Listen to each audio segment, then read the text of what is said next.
అందరికీ నమస్కారం అండి. ఇక్కడ వచ్చిన పెద్దలందరికీ నమస్కారం. వెంకటేష్ సార్, మీరు ఉప్పుని సినిమా చూసి కాల్ చేశారు. ఫస్ట్ టైం మిమ్మల్ని చూడడం నేను కాల్ లిఫ్ట్ చేయకపోతే మీరు మెసేజ్ పెట్టి వెంకటేష్ కాలింగ్ యూ అని పెట్టి చేస్తే మళ్ళీ మీకు కాల్ చేశాను. నేను చాలా బాగా పొగిడారు. Thank you sir, thank you so much.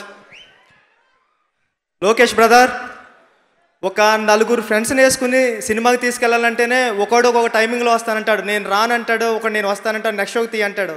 నలుగురు టాప్ యాక్టర్లను పట్టుకుని ఒక సినిమా తీస్తున్నారంటే మీ బాడీ ఏమైపోయి ఉంటుందో నాకు అర్థమై ఉంటుంది. ఇది మామూలు విషయం కాదు. అనిరుద్, మీ మ్యూజిక్ నేను బిగ్ ఫ్యాన్ సార్.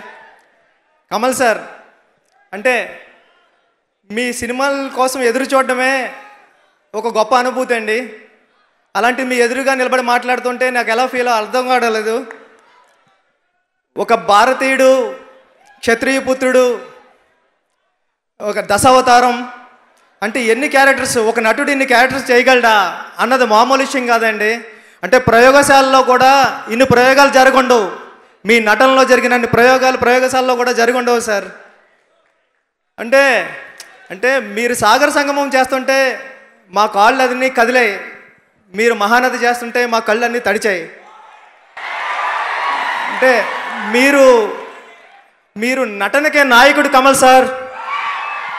అంటే ఈ సినిమా కోసం వెయిట్ చేస్తున్నాం. ఈ సినిమా పెద్ద హిట్ అవ్వాలని మనస్ఫూర్తిగా కోరుకుంటున్నాను టీం అందరికీ. All the best.